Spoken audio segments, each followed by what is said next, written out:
जय हिंद। इस वीडियो में हम लोग समझते हैं कि सोलर इक्लिप्स यानी सूर्य ग्रहण और चंद्र ग्रहण कब लगते हैं, इसके क्या क्या इफेक्ट होते हैं। और सूर्य ग्रहण बहुत जल्दी खत्म होता है, जबकि चंद्र ग्रहण को देखेंगे तो बहुत ज़्यादा टाइम तक वो रह जाता है। और राहु और केतु क्या होते हैं, इसका क्या असर पड़ता है, इसमें हम लोग कंप्लीट समझते हैं। ग्रहण किसे कहते हैं? इक्लिप्स। जब किसी आकाशीय पिंड का यानी किसी ग्रह या किसी भी चीज़ का पूरा हिस्सा किसी दूसरे ग्रह से ढक जाता है या कुछ हिस्सा ढक जाता है, तो इस ढकने की घटना को हम लोग क्या कहते हैं? इक्लिप्स यानी ग्रहण कहते हैं, सूर्य ग्रहण। अब दो टाइप के ग्रहण होते हैं, सूर्य ग्रहण और चंद्र ग्रहण। देखिए, सूर्य ग्रहण को इंग्लिश में कहते हैं सोलर इक्लिप्स। ये कब लगता है, इसको थोड़ा ध्यान से समझिएगा। जब कभी भी देखिए, यहाँ तो सूर्य का प्रकाश आ रहा है, सूर्य का प्रकाश यहाँ आ रहा है, बीच यहाँ पे पृथ्वी है। जब बीच में चंद्रमा आ जाता है तो हमें सूरज का हिस्सा नहीं दिखता है, तो कुछ हिस्सा सूरज का हमें नहीं दिख पाता है। इसका मतलब ये हुआ कि सूरज के रोशनी को ये चांद बीच में रोक लिया और इस चांद की यहाँ परछाई पड़ने लगती है। ये परछाई लगभग 50 किलोमीटर एरिया में पड़ती है। जिस देश में ये परछाई पड़ती है, पृथ्वी के जिस देश में, उस देश में हम लोग कहते हैं कि वहाँ से सूरज नहीं दिख रहा है, कटा हुआ दिख रहा है, क्योंकि बीच में कौन आ जाता है? चंद्रमा। तो इसे हम कहते हैं लोग सूर्य ग्रहण के नाम से जानते हैं। अब ये सूर्य ग्रहण भी 3 टाइप के होते हैं सब, पार्शियल, एनुलर और टोटल। अब एक बात बताइए आप, ये जो चंद्रमा है ये डायरेक्ट यहाँ तो आ नहीं गया होगा, धीरे धीरे आया होगा। तो पहले थोड़ा सा हिस्सा ढका होगा, फिर ढका होगा, फिर कंप्लीट ढक गया होगा। तो इसलिए अगर बहुत कम धसा है तो पार्शियल, ज़्यादा धसा है तो एनुलर, पूरा कंप्लीट ढक लिया तो उसे हम लोग कहते हैं लोग टोटल सोलर इक्लिप्स। जैसे समझिए, हमको मान लीजिए कि हम सूर्य हैं और आप लोग पृथ्वी हैं, आप हमको देख रहे हैं, ठीक है। बीच में से क्या आ गया? ये चंद्रमा आ रहा है। अभी आप मेरा फेस हल्का सा ढका हुआ फील कर रहे हैं, तो ये पार्शियल सूर्य ग्रहण है। अभी देख रहे हैं तो आप लोग, ये एनुलर दिख रहा है, फिर भी आपको हल्का हल्का हिस्सा दिख रहा होगा, तो ये एनुलर है। एनुलर अगर बहुत करीब हो गया तो उसे कहते हैं टोटल सोलर इक्लिप्स। तो एनुलर और टोटल में ज़्यादा का अंतर नहीं होता है। एनुलर जो होता है वो मतलब हल्का सा जगह छोड़ देता है। आप अगर इसमें देखिएगा तो ये जो है ये आपका पार्शियल है, ये एनुलर सोलर इक्लिप्स है, और ये आपका क्या चीज़ है? टोटल सोलर इक्लिप्स है।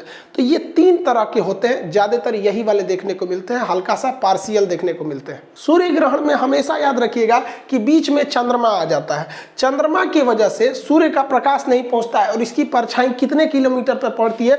50 किलोमीटर पर पड़ती है। और ये परछाई पश्चिम से पूरब की ओर मूव करती रहती है। पश्चिम से पूरब की ओर क्या करती है? मूव करती है, क्योंकि हम लोग की पृथ्वी कैसे घूम रही है? पश्चिम से पूरब। तो ये शैडो भी कैसे घूमेगा? पश्चिम से पूरब ही घूमता है। लेकिन क्वेश्चन समझिएगा ध्यान से कि सूर्य ग्रहण बहुत जल्दी खत्म हो जाता है, जिसका रीजन देखिए, बहुत सिंपल सा रीजन है। सूर्य ग्रहण जल्दी क्यों खत्म होता है? तो हम ये जो चंद्रमा है ये अपने एक्सिस पे इधर की ओर भाग रहा है, ठीक है। और ये जो पृथ्वी है ये सूर्य का चक्कर लगाती है, तो ये भी अपने एक्सिस से इधर की ओर भाग रही होती है। तो इससे क्या होता है कि ये बहुत जल्दी ये डिस्टेंस आपस में हट जाते हैं। तो एक जा रहा है इस साइड में और एक जा रहा है इस साइड में, देखिए फटाक से हट जाएगा, दोनों तुरंत जल्दी हट जाएगा। अब यहाँ से हम इसको सूर्य को भी देख लेंगे और यहाँ पे चंद्रमा पे भी प्रकाश आ जाएगा। तो ऐसी घटना, ये सूर्य ग्रहण बहुत जल्दी खत्म इसलिए होते हैं क्योंकि एंटी क्लॉक घूम रहा है, पृथ्वी भागी इस साइड में और चंद्रमा भागा इस साइड में, सब टोटल प्रकाश आने लगा और ये सूर्य ग्रहण बहुत जल्दी खत्म हो जाता है। तो इसलिए सूर्य ग्रहण मैक्सिमम 7 मिनट और 8 सेकंड का ही हो सकता है। देखिए, ये जो सूर्य ग्रहण है, ये सूर्य ग्रहण जब भी लगेगा तो अमावस के दिन लगता है।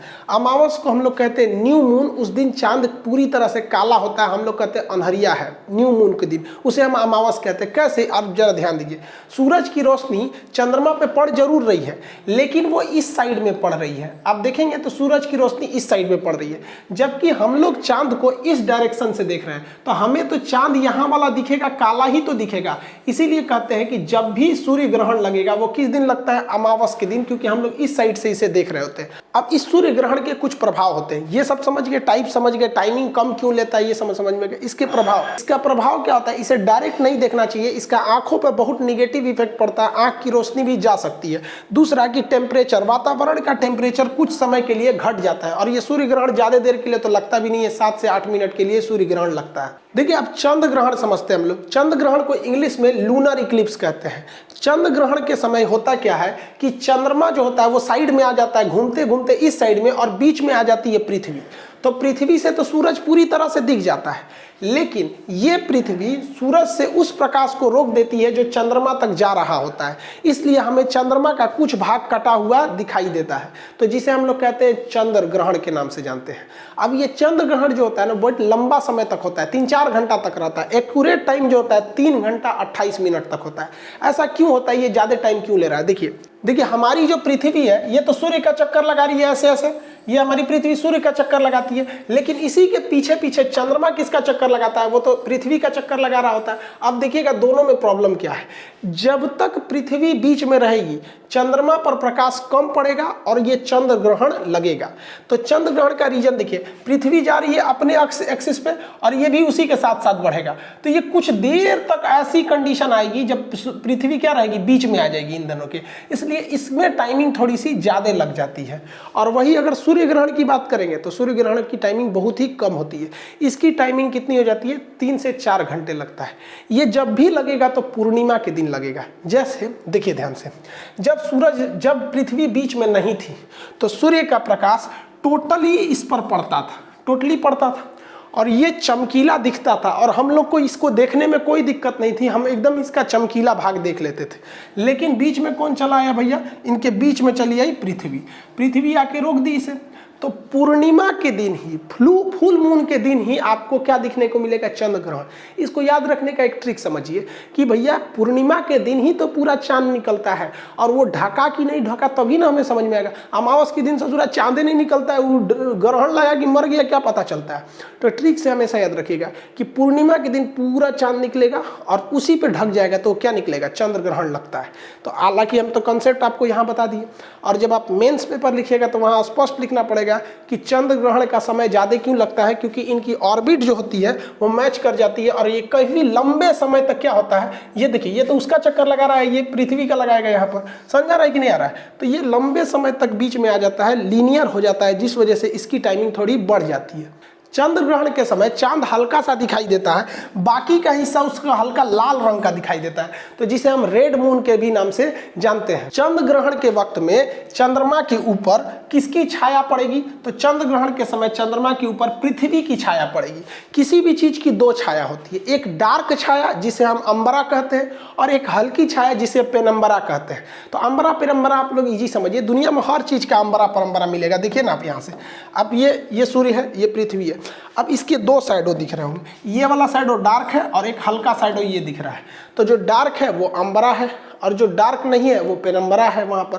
तो अंबरा में जब घुसेगा तो पूरी तरह चांद ढक जाएगा, तो उसे कहेंगे full solar Eclipse, lunar Eclipse. और जब पेनम्बरा में रहेगा तो हल्का हल्का सा ढका रहेगा।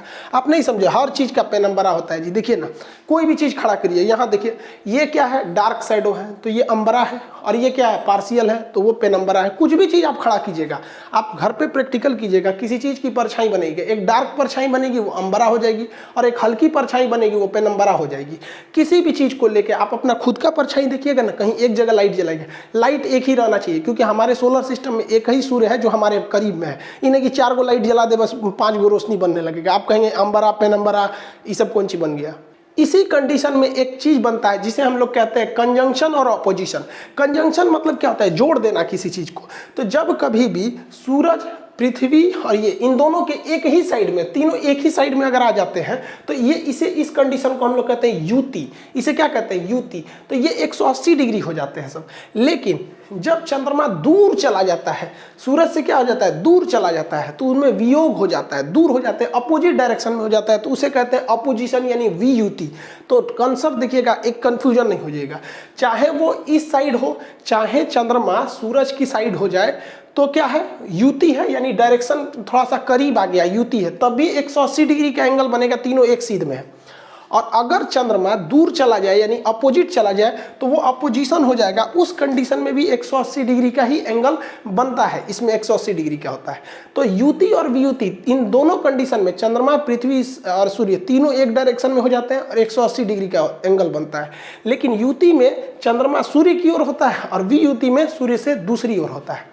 देखिए, हमारे पृथ्वी पर 71% पानी है। इन पानी को चंद्रमा और पृथ्वी सूर्य अपने गुरुत्वाकर्षण से खींचते हैं, जिस वजह से समुद्र में लहरें उत्पन्न होती हैं। समुद्र में क्या होती है? लहर उत्पन्न होती है, जिन्हें हम लोग ज्वार भाटा कहते हैं, इंग्लिश में टाइड एंड ईव कहते हैं।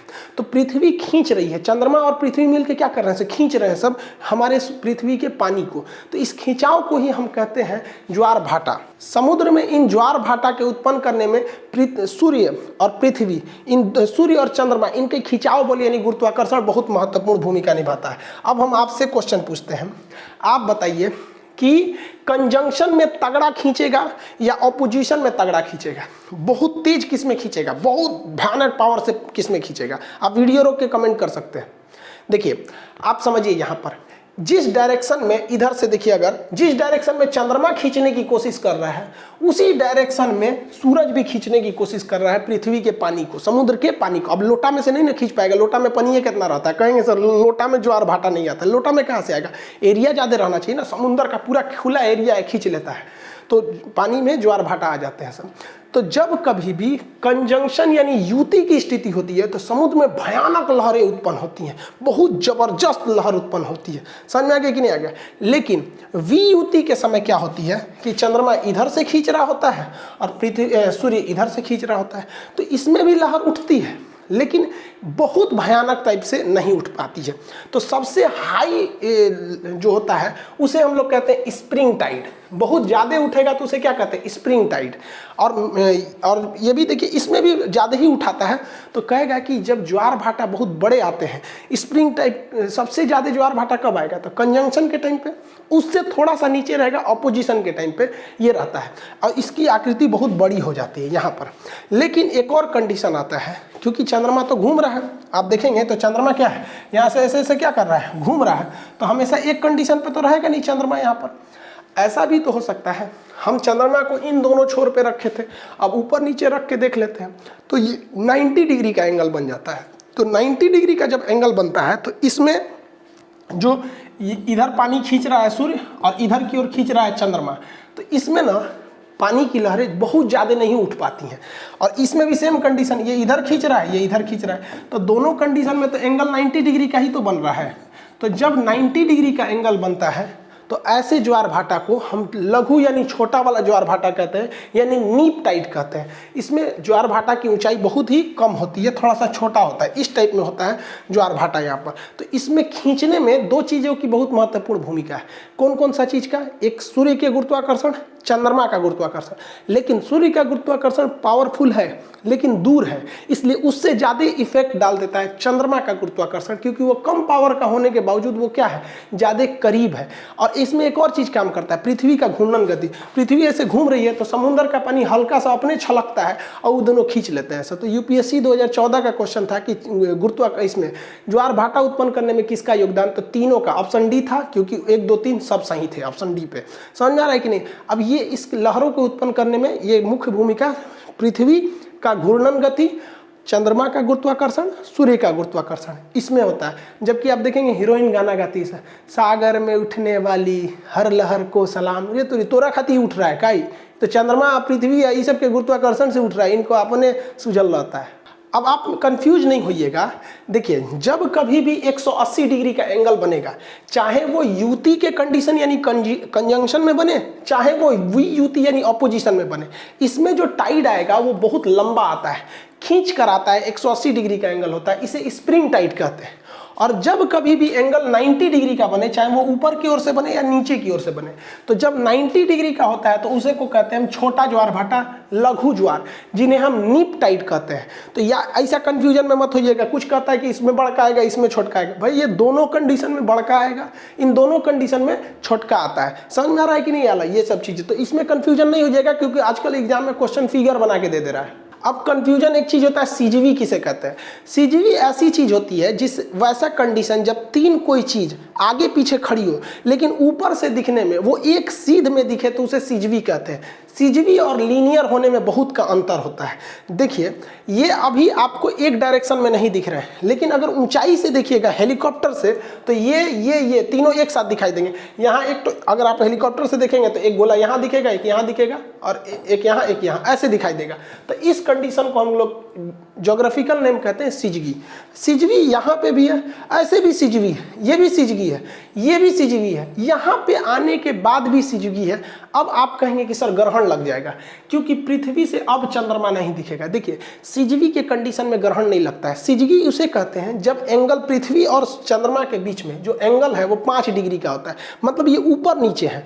मतलब यहाँ से आपको सूरज ऐसे भले दिखने में लग रहा है कि सूरज नहीं दिखेगा, लेकिन ये चंद्रमा 5 डिग्री उठा हुआ है, इस वजह से इसके पीछे से हमें सूरज देखने को मिल जाएगा। तो सिजगी ऐसा कंडीशन होता है जिसमें कोई भी चीज एक कतार में रहती है लेकिन एक दूसरे को ढकी नहीं रहती है, थोड़ा एंगल इधर उधर रहता है। तो ये क्या है, सिजगी है। यहाँ पे भी सिजगी, यहाँ पे भी सिजगी, यहाँ पे भी, यहाँ पे भी, यहाँ पे भी, ये सब क्या है, सब सिजगी है, सब ऊपर से रहने पे। लेकिन अभी सिजगी नहीं रहेगा, क्यों? क्योंकि जब ऊपर से देखेंगे तो केवल 2 चीज दिखेगा, ये इसको ढक लेगा। तो ये सिजगी का कंडीशन समझ में आ गया, 5 डिग्री का एंगल होता है। अगर आप देखेंगे तो ये भी सिजगी है क्योंकि यहाँ यहाँ यहाँ, हाँ ये सिजगी नहीं है, इसके इधर ये भी सिजगी है, ये भी सिजगी, ये भी सिजगी है। समझ में आ गया कि नहीं आ गया? सिजगी। सिजगी और लीनियर में अंतर क्या होता है, देखिए ध्यान से। ये चीज अभी सिजगी है क्योंकि इसमें हम 5 डिग्री का अंतर किए हैं, लेकिन सेम फिगर अगर हम यहाँ बना दें और इसमें 5 डिग्री ऊपर नीचे का अंतर खत्म कर दें तो ये क्या हो जाएगा, ये हो जाएगा सिजगी और ये हो जाएगा लीनियर। ये हो जाएगा लीनियर, इसे कहते हैं रेखीय कहते हैं। तो अंतर समझिएगा, जब 3 कोई चीज हो, एक प्लेन में खड़ी हो और उसके तल में ऊपर नीचे का अंतर हो तो उसे सिजवी कहते हैं। लेकिन तल में थोड़ा भी अंतर ना हो, एकदम सीधे हो कि एक दूसरे को ढक ले तो उसे लीनियर कहते हैं। लीनियर के कंडीशन में ही आपका ग्रहण लगता है। ये कई बार क्वेश्चन पूछा है कि ग्रहण लगने के लिए सिजवी जरूरी है कि लीनियर जरूरी है। लीनियर एक ही पे होता है, इस पे कोई एंगल नहीं है, इसलिए एक क्या करेगा, बीच वाला ढक लेगा, जबकि इसमें नहीं ढक पाता है। तो सिजवी और लीनियर में अंतर होता है। अब दोनों कंडीशन को हम आपसे मिला के पूछते हैं। यहाँ देखिए हम 2 फिगर बनाए हुए हैं यहाँ पर। अभी ये क्या है, ये सूर्य से दूरी पर है, तो हम इसे कंफर्म कह सकते हैं कि ये VUT है। क्या है ये? VUT यानी अपोजिशन के कंडीशन में है, ये VUT है यहाँ पर। अब यहाँ 2 कंडीशन आते हैं। अगर ये 5 डिग्री ऊपर नीचे होगा, 5 डिग्री ऊपर नीचे हो जाएगा, तब तो हम उसे कहेंगे सिजवी। और जहां अगर ये सिजवी हुआ तो सिजवी होगा तो ये हल्का सा ऊपर होगा और सूर्य का प्रकाश सीधे इसके ऊपर पड़ जाएगा और हमें चंद्रमा पूरी तरह दिखाई देगा, तो हम उसे कहेंगे पूर्णिमा है। क्या है? पूर्णिमा। लेकिन अगर ये सिजवी ना होकर एकदम बराबर तल में हो जाए, 5 डिग्री उठा हुआ ना होकर बराबर हो जाए, तो वो हो जाएगा लीनियर। और जैसे लीनियर होगा तब क्या लग जाएगा, ग्रहण लग जाएगा, क्योंकि ये प्रकाश तो इसको रोक लिया। समझ में आ गया कि नहीं गया? तो सिजवी होगा तो पूर्णिमा और लीनियर होगा तो चंद्र ग्रहण लगा देगा यहाँ पे, क्योंकि चंद्रमा पर पृथ्वी की परछाई पड़ जाएगी, क्योंकि ये 5 डिग्री उठा हुआ नहीं है। आप इसी कंडीशन को इस फिगर में देखिए। ये फिगर बीच में चंद्रमा है, यानी करीब चला गया। तो जब चंद्रमा करीब चला जाता है, यहाँ पर सूर्य के करीब आ गया, तो इसे युति कहते हैं। इसे क्या कहेंगे? युति कहते हैं। समझ आ गया कि नहीं? युति तो पढ़ाई दी है अभी, युति कहेंगे, कंजंक्शन। युति में भी एक शर्त, अगर ये सिजवी है, अगर ये सिजगी है तो सिजगी में ये 5 डिग्री उठा हुआ रहेगा। 5 डिग्री उठा होने से सूर्य का प्रकाश सीधे पृथ्वी पे पहुंच जाएगा, कोई दिक्कत नहीं।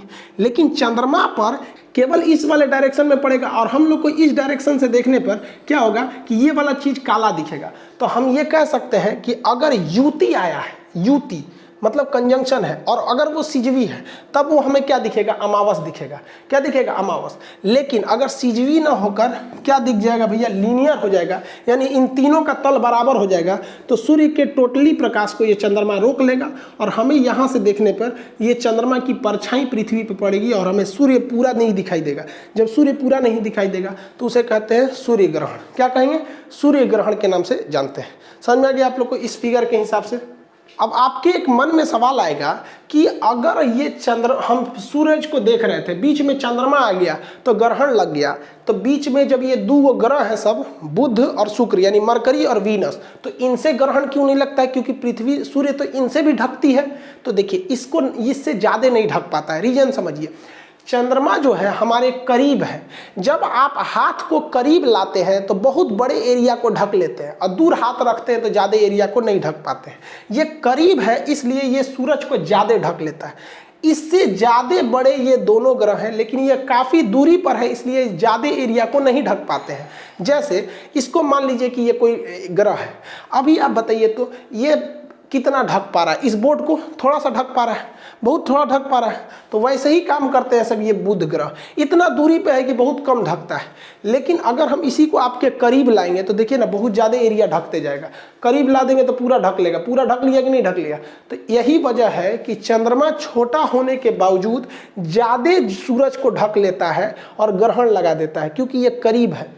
और ये बड़े होने के बावजूद होते हैं, ये पूरी तरह से नहीं ढक पाते हैं क्योंकि ये दूरी पर है। तो इस घटना को हम ग्रहण नहीं कहते हैं, बल्कि इससे सूर्य ढकता नहीं है, बल्कि हल्का हल्का धब्बा धब्बा दिखता है, दो ठो गोल। तो इस घटना को हम परागमन या ट्रांजिट कहते हैं।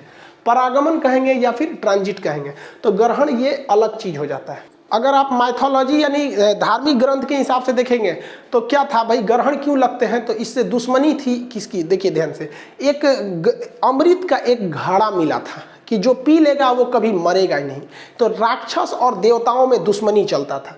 राक्षस देवता अच्छे थे, राक्षस खचरा थे सब। लेकिन दिक्कत था कि राक्षस सब बलशाली भी ज़्यादा था सब। तो देवताओं ने एक प्लान बनाया, विष्णु भगवान ने प्लान बनाया था कि ये अमृत जो है ना, हम देवताओं को पिला देते हैं। तो देवताओं को एक अलग लाइन में रख कर ये अमृत पिलाया जा रहा था। तो इसी में ससुरा एगो राक्षसवा बहुत खचरा था, वो घुस के इसी में लाइन लगा के बैठ गया। इसमें जब घुस गया ना तो लाइन से पिलाते पिलाते इहो पी लिया। ससुरा कहीं का राक्षसों अमृत पी लिया। अब तो कुछ भी करिए मरेंगे नहीं यहाँ पर। अब क्या करेंगे? तब तक पीछे से देख रहे थे सब इनको। सूर्य देख रहा था और कौन देख रहा था? चंद्रमा देख रहा था। ये दोनों देख रहे थे सब और इशारा कर दिए से, दूर लोल कहीं का एकरा पिया दे लो, अभी मरबे नहीं करेगा, अब क्या होगा? तो ये ससुरा जो था इन दोनों पर पिनिक गया कि तेरा ढेर नौटंकी सूझल है। तब तो विष्णु भगवान अपना चक्र चला दिए, जिनको सुदर्शन चक्र, और ये जो ग्रह था, ये जो राक्षस था, इसका सर कट गया। इसका सर क्या हो गया? कट गया। लेकिन ये मरा नहीं, क्योंकि अमृत पी चुका था, मरा नहीं। लेकिन सर कटने की वजह से शक्ति खो दिया। और ऊपर का कहलाता है राहु और नीचे का कहलाता है केतु। ऐसी पौराणिक कथाओं में ऐसी चर्चा है। यहाँ पर हमारा काम ज्योग्राफी पढ़ाना था, वो पढ़ा दिए। इसको मानिए चाहे मत मानिए, वो आपका काम है यहाँ पर। तो राहु और केतु, तो कहा जाता है कि जब चंद्रमा जो होता है, तो ये राहु और केतु का सर किसके वजह से कटा था? तो चंद्रमा के वजह से और सूरज की वजह से, क्योंकि यही इशारा कर दिए थे सब। इसलिए राहु और केतु इन दोनों को कहते हैं कि तो हम देख लेंगे, औकात दिखा देंगे। तो इन्हीं की औकात दिखाने को हम कहते हैं सूर्य ग्रहण और चंद्र ग्रहण। इन्हीं दो से दुश्मनी है, इसीलिए इन्हीं दो पर ग्रहण लगता है और किसी पर ग्रहण नहीं लगता है। सर पौराणिक कथाओं के अनुसार यहाँ पर ग्रहण कब लगता है? जब ये पृथ्वी का रास्ता काटता है तो यहाँ पर राहु हो जाता है, फिर जब दोबारा काटता है तो केतु हो जाता है। तो राहु और केतु कहते हैं लोग। इस कंडीशन में मान लीजिए यहाँ पर चंद्रमा है, राहु पे या केतु, तो कोनो का जन्म हुआ तो खचरा निकल जाता है, ऐसा मान्यता है। तो आई होप आप इसको समझ रहे होंगे। पीडीएफ आपका इसका एप्लीकेशन पे दिया हुआ है, आप लोग एप्लीकेशन पे पढ़ ही रहे होंगे। इसका एप्लीकेशन का लिंक डिस्क्रिप्शन में दिया हुआ है। अभी उसमें ज्योग्राफी का एडमिशन चलेगा आपका दीपावली तक, उससे पहले तक ले लेंगे आप लोग, वरना फिर कोर्स आगे निकल जाएगा। आई होप आप इसे समझे होंगे। आगे के क्लास में बिग बैंग थ्योरी समझा देंगे, आकाशगंगा, मंदाकिनी, तारामंडल, नक्षत्र, अंतरिक्ष, सौर मंडल, ये सब क्या चीज़ होते हैं सर, इसको हम लोग नेक्स्ट क्लास में कभी चर्चा करेंगे। जय हिंद।